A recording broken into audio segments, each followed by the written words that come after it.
오늘 귀한 어버이 주일에 해주신 말씀은 두 곳의 말씀입니다. 구약 성경 사무엘하 18장 31절과 33절의 말씀과 연이어 요한복음 19장 25절과 27절의 말씀을 제가 받들어 읽습니다. 사무엘하 18장 31절에서 33절의 말씀입니다. 구소 사람이 이르러 말하되 내 주 왕께 아랠 소식이 있나이다. 여호와께서 오늘 왕을 대적하던 모든 원수를 갚으셨나이다 하니 왕이 구소 사람에게 묻되 젊은 압살롬은 잘 있느냐? 구소 사람이 대답하되 내 주 왕의 원수와 일어나서 왕을 대적하는 자들은 다 그 청년과 같이 되기를 원하나이다 하니 왕의 마음이 심히 아파 문 위층으로 올라가서 오니라. 그가 올라갈 때에 말하기를 내 아들 압살롬아 내 아들 압살롬아 차라리 내가 너를 대신하여 죽었다면 압살롬 내 아들아 하였더라. 이어서 요한복음 19장 25절과 27절의 말씀입니다. 예수의 십자가 곁에는 그 어머니와 이모와 글로바의 아내 마리아와 막달라 마리아가 섰는지라. 예수께서 자기 어머니와 사랑하시는 제자가 곁에 서 있는 것을 보시고 자기 어머니께 말씀하시되 여자여 보소서 아들이니다 하시고 또 그 제자에게 이르시되 보라 내 어머니라 하신데 그때부터 그 제자가 자기 집에 모시니라. 아멘. 5월은 가정의 달입니다. 가정의 달 5월을 맞이해서 우리가 지난주부터 가정이라는 주제로 함께 말씀을 나누고 있습니다. 오늘 그 두 번째 시간 가정 어버이의 눈물이라는 제목으로 함께 말씀을 나누고자 합니다. 오늘은 어버이 주일로 지킵니다. 1년 365일 어버이 은혜에 감사해야 하지만 때로는 우리가 힘들고 어려운 삶을 살다 보니까 마땅히 해야 할 일을 하지 못할 때가 참 많습니다. 그렇게 하지 못하기 때문에 특별한 날을 정해놓고서라도 부모 공경의 마음을 되새기며 효도하자고 하는 것이 어버이날입니다. 특별히 오늘은 어버이 주일로 지킵니다. 하나님께서 우리에게 명령하신 십계명 가운데 5번째, 그러니까 인간과 인간 사이에 있어서 제일 중요한 그 십계명 가운데 5번째가 내 부모를 공경하라입니다. 그만큼 살아계신 부모님 어떻게 우리가 공경해야 할지를 하나님께서 말씀해 주시고 또한 하나님의 귀한 아들, 딸로서 살아계신 하나님을 어떻게 섬겨야 할지를 보여주고 있는 것이 십계명이고 오늘 그 날을 기념하며 돌아보라는 시간이 어버이 주일입니다. 이미 여러분 가운데는 양가 부모님께서 효도하고 싶지만 살아계시지 않는 분도 계실 것입니다.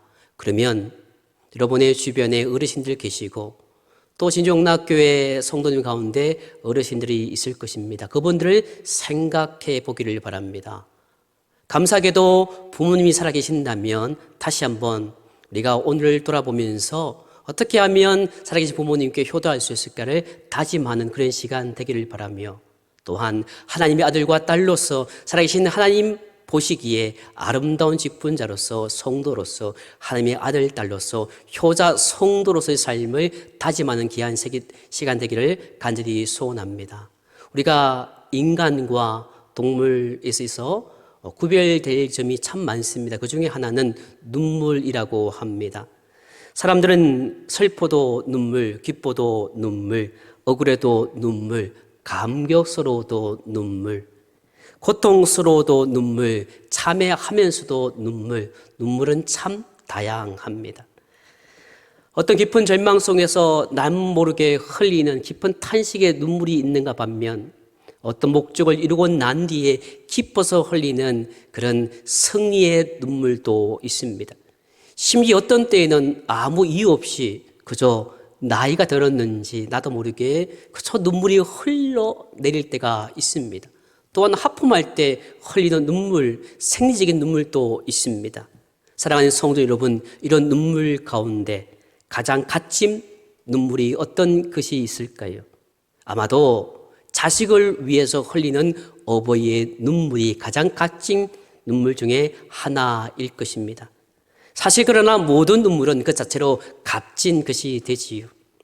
세상의 어떤 것으로도 대신할 수 없는 귀중한 것들입니다. 그 눈물을 보면서 값을 매겨서 이 눈물은 가치 있고 저 눈물은 값싼 눈물이라고 말할 수 없을 정도로 이 땅에서 흘리는 모든 눈물은 다 가치 있고 의미 있는 눈물입니다.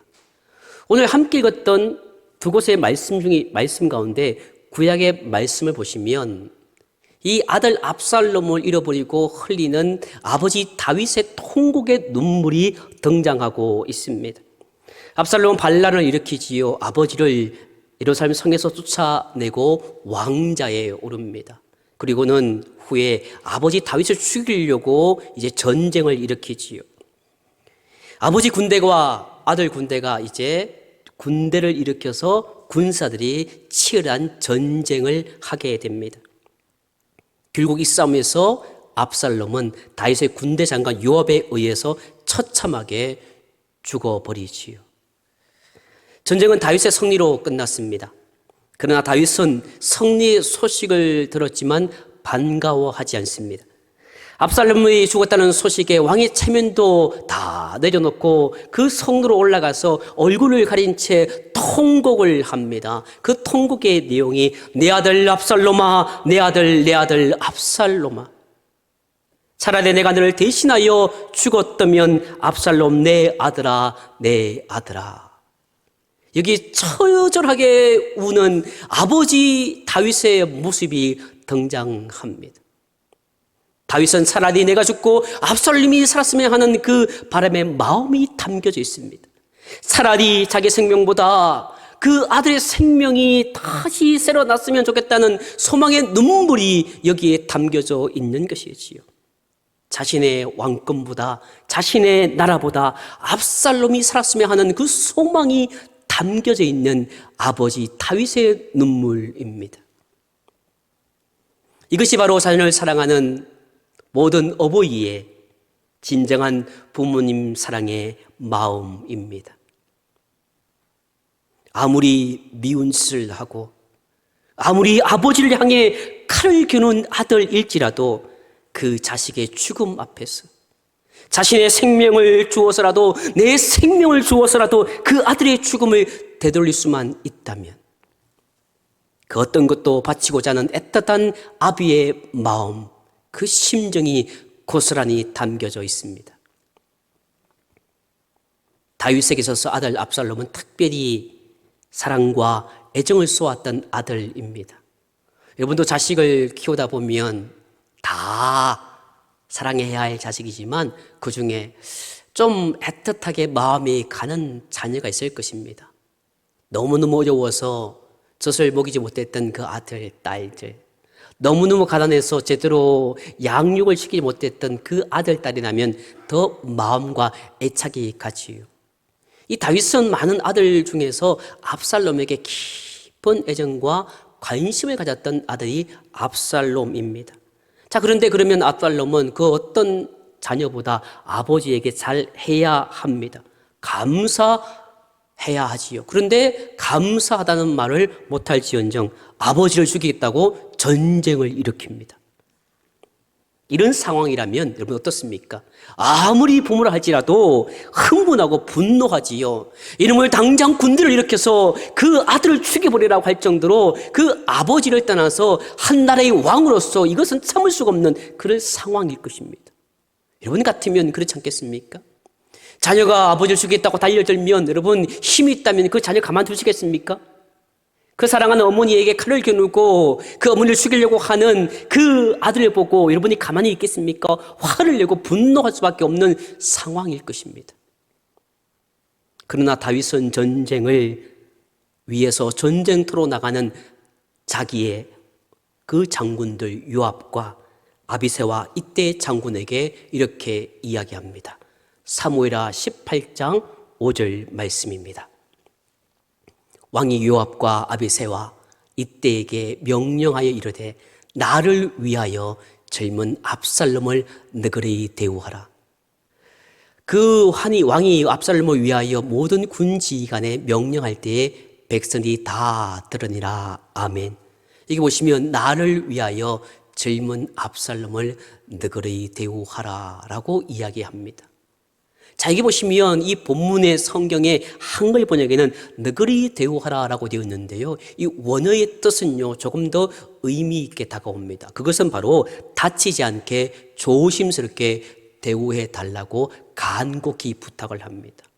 아니, 지금 상황이 어떤 상황입니까? 아버지 그 뜻을 떠나서 이제 그 왕으로서 당신의 군대가, 당신의 병사들이 그 아들 때문에 죽어나가는 그 전쟁터에서 나가면요, 이런 말을 할 수 없는 상황인데 아버지 마음으로 내 아들 압살롬을 좀 잘 보살펴 달라고 부탁을 하지요.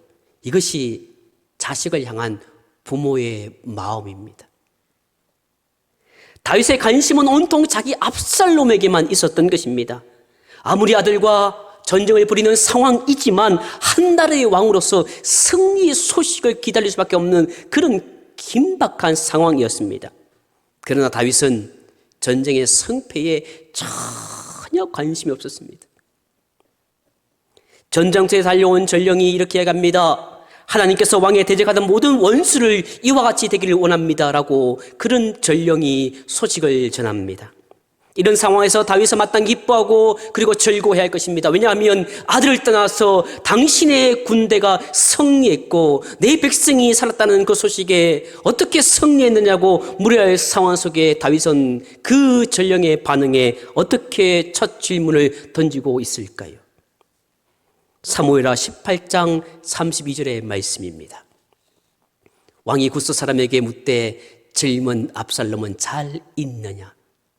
구스 사람이 대답하되 내 주 왕의 원수와 일어나서 왕을 대적하는 자들은 다 그 청년같이 되기를 원하나이다 하고 아멘. 이렇게 보시면 바로 그 전쟁터에서 전령이 헐떡벌떡 뛰어와서 이제 그 긴박한 전쟁터에서 승리했던 모습, 그것을 전하기 위해서 온 그 전령에게 던진 첫 질문은 바로 젊은 압살롬은 잘 있느냐? 비록 아버지를 왕자에서 물어내고 죽이고자 전쟁을 일으켰던 그 못된 아들이지만 다윗에게 압살롬은 죽여야 할 대상이 아니었습니다. 다윗에게 압살롬은 제가 그 아버지로서 끝까지 사랑으로 지켜야 할 대상에 불과한 것이지, 죽여야 할 대상이 아니었던 것입니다. 저 아들은 끝까지 내가 지켜야 할, 아버지로서 지켜야 할 그 대상이 바로 압살롬 아들이었던 것입니다. 사랑하는 성도 여러분, 압살롬의 모습이 바로 우리 자신의 모습입니다. 사랑받을 만한 가치조차도 없는 자식이지만 어버이는 끝까지 가슴으로 품어주십니다. 여러분들이 살아계시는 그 부모님이 여러분을 품어주시는 것처럼 여러분 한 주 동안 어떻게 살아오셨습니까? 아니, 하나님의 아들, 딸로서 어떻게 살아가고 계십니까? 코로나19로 인해서 때로는 불면소리로 불평불만하지 않습니까? 하늘 향해서 원망하지 않습니까? 끝까지 그런 나를 품어주시고 사랑해 주시는 아버지 하나님의 사랑이 바로 이와 같습니다. 자식의 잘못을 끝까지 나의 잘못으로 여기고 가슴 아파하는 것이 어버이의 사랑입니다. 여러분들이 인생을 살면서 신앙의 길을 걸어가면서 목사로, 장로로, 권사로, 안습자로, 성도로 살아가면서 마땅히 아버지 하나님께 효자로서의 삶을 살아가야 하지만 그렇지 못할 때 내팽개치지 않고 버려두지 않으시고 끝까지 안으시는 하나님 아버지의 사랑입니다. 자신의 생명을 바꿔서라도 자식을 살리고자 하는 것이 어버이의 사랑인 것입니다. 그래서 저와 여러분을 살리고자 그토록 사랑하시는 독생자 예수 그 아들을 십자가에 내어주셨던 것이 바로 하나님 아버지의 사랑인 것입니다. 우리 모두는 그 어비의 사랑의 젖을 먹고 살아가고 있습니다. 바로 우리 모든 하나님의 자녀들은 그 하나님의 사랑의 젖을 먹고 살아가고 있는 것입니다. 그런데 여전히 우리는 오늘도 압살롬의 모습으로 살아가고 있지는 않으십니까? 함께 읽었던 신약성경의 본문에 보시면 예수님의 어머니 마리아가 등장을 합니다. 십자가상에서 돌아가실 때 제자 요한에게 예수님의 어머니를 부탁하시는 그런 장면이지요. 십상에서 했던 가상 7연 중에 하나이기도 합니다. 사실 본문의 말씀을 준비하면서 성경을 한번 보고 주석을 보면서 행여나 이 예수님의 어머니 마리아가 흘렸던 눈물이 있는가 찾아보았지만 어느 곳에도 찾아볼 수가 없었습니다. 그날 여러분 한번 상상해 보시기 바랍니다. 예수님의 어머니 마리아는 어떤 상태에서 결혼을 했습니까? 처녀의 몸으로 자식을 품게 됩니다. 지금도 미혼모의 자녀가 힘든데 그 당시 유대 사회 가운데 처녀가 아이를 배웠다는 것은요, 돌로 맞아 죽을 만큼 큰 죄 중에 죄였습니다. 그런데 그 동정녀 몸에서 이제 아들을 품게 되고 출생합니다. 바로 예수님께서 이 땅에 태어나시는 순간까지 눈물로 보냈던 사람이 어머니 마리아였을 것입니다. 인생을 살면서 그런 이야기를 종종 하지요. 세상에 가장 슬픈 것이 뭐냐고 묻는다면 부모보다 먼저 간 자식의 그 죽음이라고 말입니다. 그 어떤 슬픔도 대신할 수 없는 것이지요. 부모가 먼저 이 땅에 살면서 살아가다가 먼저 천국 가면 좋겠는데 내 눈에서 죽어가는 자식을 볼 때 그 부모의 심장은 찢어질 것입니다. 지금 이 장면이 바로 그와 같습니다. 33년의 짧은 인생을 사셨던 그 주님께서 그토록 눈물로 키웠던 자식인데 마지막 하나님 아버지의 뜻으로 말미암아 십자가에서 죽어가는 그 예수님 앞에서 섰던 그 마리아의 모습, 물론 성경에 나타나지 않지만 눈물은 보이지 않았을 것입니다. 그래서 속으로 얼마나 울었을까요? 사랑하는 성도님 여러분, 하나님의 아들 예수님을 낳았다는 이유만으로 그는 평생 고통과 고난과 눈물로 인생을 보냈을 것입니다. 세상의 어머니들 눈물로 자식을 키우지 않습니까? 여러분 가운데 지금 이미 장성해서 다 떠나갔던 자녀를 두었고 이제 내가 모시고 내가 효도할 부모가 없는 그 모든 사람들에게 이렇게 질문을 한다면 여러분 가운데 어머니를 한 번도 나는 울리지 않았다고 자신하는 사람이 어디 있겠습니까? 나는 한 번도 인생을 살면서 단 한 번도 어머니를 울린 적이 없다라고 자신 있게 말하는 사람이 어디에 있겠습니까? 나는 단 한 번도 어머니를 그리고 아버지를 가슴 아프게 하지 않았다라고 말할 수 있는 사람이 어디에 있겠습니까? 하물며 하나님의 아들 딸로서 내가 하나님께 효도하며 살아가야 할 그 인생 여정 가운데 나는 단 한 번도 하나님께 실망을 시켜되지 않았다고 자신 있게 말할 사람이 어디에 있겠습니까? 없습니다. 어릴 때는 잘 몰랐습니다. 자라서 부모가 되어 보니 우리는 그렇게 생각하게 되지요. 자식의 모든 것이 부모의 걱정거리입니다. 자식이 70이 넘었던 80이 넘었던 그 노인의 아버지 어머니는 늘 근심거리지요.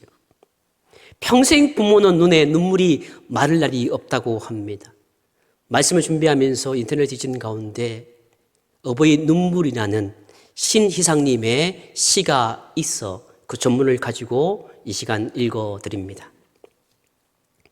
시냇물이 인연의 눈물로 이루어졌다는 것을 누가 아는가? 강물이 산의 눈물로 모여 이루어졌다는 것을 누가 아는가? 바다가 땅의 눈물로 모여 이루어졌다는 것을 누가 아는가? 아, 시냇가구나. 아, 강물이로구나. 아, 바다로구나. 그저 생각만 할 뿐이지 정작 누구의 눈물인지 모른다. 하늘의 눈물은 진실로 어버이를 위한 눈물로 된 것임을, 그 눈물을 통해서 세상에 나왔다는 것을 깨달아야 한다. 자식들아, 후회하지 말아라. 너희들도 내일의 어버이란다. 보라, 가뭄에 속이 터들어가는 것처럼 눈물을 흘리는 어버이의 축 처진 뒷모습을 보아라. 너희들의 온갖 행실에 따라 눈물은 여러 가지 형태로 흘러 갚아준다는 것을 깨달아라. 늘 하루하루가 어버이 날이다. 손을 내밀어 어버이의 손을 잡아라. 살아있을 때 어버이를 위로하면 자식은 하늘과 땅에서 창피를 당하지 않으리라. 사랑하는 진종락교회 가족 여러분, 인생을 살면서 우리는 참 많은 어버이의 눈물을 보고 그리고 경험해 왔습니다. 압살롬의 아버지 다윗의 그 눈물과 예수님 어머니 마리아의 눈물이 어쩌면 오늘 우리 아버지 어머니의 눈물입니다. 그리고 지금 또 여러분을 위해서 눈물 흘리시는 하나님 아버지의 눈물인 것입니다. 자식이 바르게 살기 위해서 노년의 그 아버지 어머니가 흘리는 그 눈물인 것처럼 여러분 이 땅에 태어나서 참된 목사로, 참된 장로로, 참된 권사로, 집사로 그리고 성도로서 바르게 살기를 원하는 참 하나님 아버지의 눈물이기도 합니다. 우리 부모님이 평생을 여러분과 함께 하는 것 아닙니다. 우리가 이 땅에 살면서 하나님 아버지를 섬길 수 있는 기회가 얼마나 되겠습니까? 부모님 살아계실 때 정성을 다하여 섬기시기 바랍니다. 돌아가신 후에 이미 목 놓아 울어도 그 통곡의 눈물은 의미 없는 눈물이 될 것입니다. 평생에 한 번 주어지는 부모님 섬김의 기회를 잃지 마시기 바랍니다. 여러분이 신앙일을 걸어가면서 직분을 가진 분들이 계십니까? 기관장으로 부서장으로 그 모든 것이 바로 평생에 내가 하나님 아버지를 섬길 수 있는 기회인 것입니다. 사랑하는 영락의 가족 여러분, 평생에 단 한 번 주어지는 그 섬김의 기회, 부모를 섬기는 기회를 놓치지 마시고 그래서 후회하지 마시고 최선을 다하여 주님을 섬기는 마음으로 여러분의 부모님을 섬기시는 참된 효자 되기를 바랍니다. 더욱더 바라기는 진종락교 온 성도가 하나님 아버지를 바르게 섬기며 그 하나님 아버지의 눈물을 기억하시면서 힘들고 어려워도 힘을 내시고 위로받음으로 말미암아 승리하는 하나님의 귀한 아들, 딸 되시기를 주 이름으로 간절히 축원합니다. 기도하시겠습니다. 이 시간 눈을 감고 함께 기도하기 원합니다. 이 시간 부모님들과 함께 예배드리는 분들이 있다면, 현장이 아닌 가정에서 부모님과 함께 기도하고 나아가는 자가 있다면 부끄러워하지 마시고 부모님의 등에 손을 얹고 손을 잡고 기도해 주시고, 또 부모님과 함께 드리지 못하는 분이 있다면 멀리 떨어져 있는 부모를 위해서 이 시간 기도하기 원합니다. 부모님께 효도할 수 있도록 우리 부모님들 건강 지켜달라고, 그리고 살아계시는 하나님 아버지의 은혜에 감사하며 살아갈 수 있는 모두가 될 수 있도록 기도해 주시고, 코로나19 속히 종식되고 영락의 모든 건속과 생업 가운데 복임할 수 있도록 이 시간 주여 한번 크게 외치고 동성으로 함께 기도합니다. 주여